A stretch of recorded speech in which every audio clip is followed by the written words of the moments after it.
Hi everybody, this is part 2 or a supplemental to the video I did on the Avocet ABS dimple lock.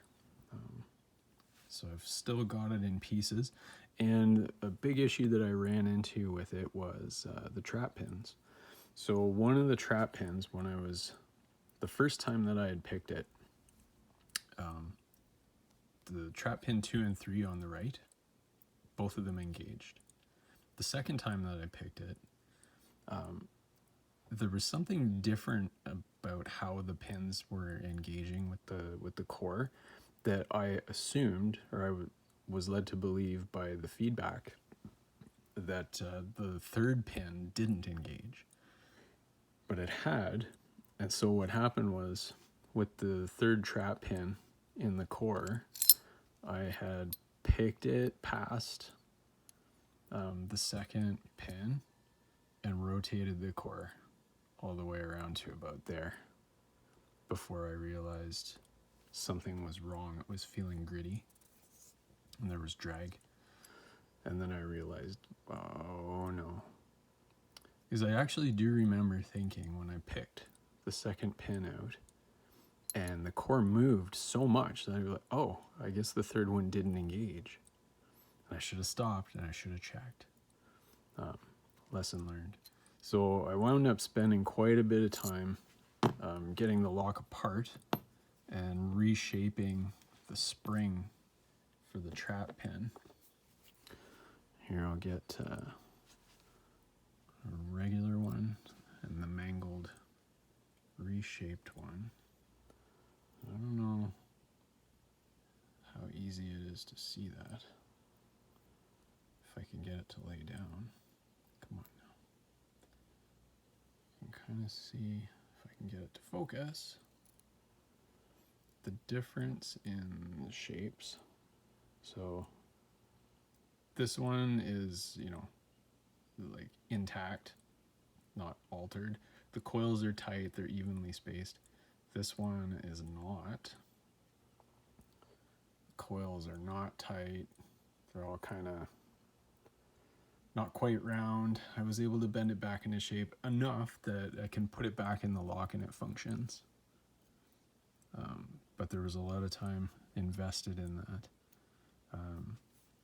I'm glad I did it. I like the lock. I'm glad that it's, functional and in one piece. But let's look at why that happened. So if you look at the cylinder in the core, trap pin number 1, which is right there, lines up with keypin chamber 1. But in my lock, this is the magnetic pin. So the magnetic pin, like this brass part, doesn't move. So there's no void there when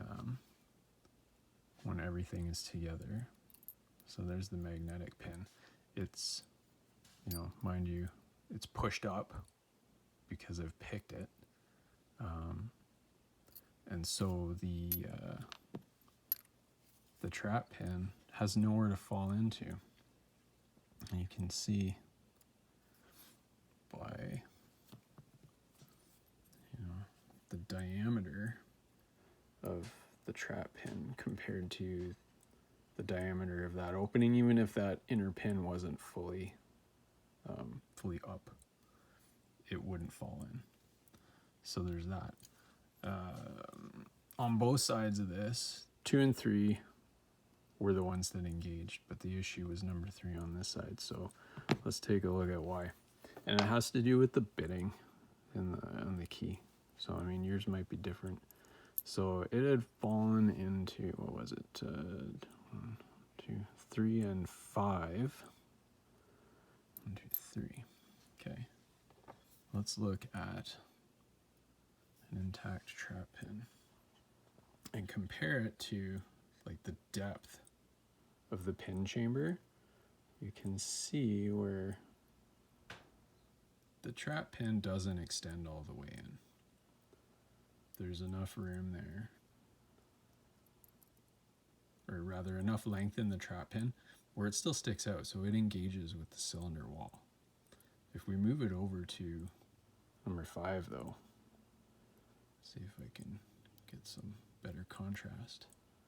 There. Like the entire pin sinks into the hole. And so when I rotated it, all that was left was the spring, and it was able to pull it through. So that's what happened there. I remember thinking, oh, the third trap pin didn't engage. I wish I had checked it. At any rate, that's the long and short of it. Something that I ran into and I thought might be useful for others to know about. Don't let that dissuade you. I'm glad that I actually got around to picking this lock. It's not easy. There's a lot of things to watch out for. It was kind of nerve-wracking, especially, tensioning the core. Not tensioning, but rather picking it around so that the trap pins wouldn't fall into the keyway, or the driver pins wouldn't fall into the keyway. I wound up using this bottom of keyway tensioner along with, where are they? These two stacked tensioners, just to take up the space and give a surface for the pins to ride on to keep them out of that keyway. Anyway, yeah, I recommend it. Like, watch some videos if you want. Tackle it blind if you're up for the challenge. But in my experience, the issues that I ran into were all recoverable. There was nothing catastrophic. I suppose the trap pin issue could have been catastrophic if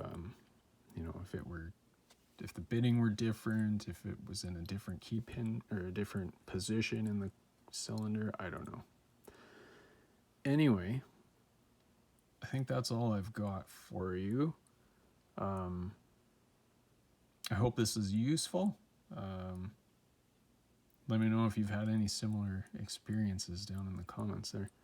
All right. Thanks very much. Bye-bye.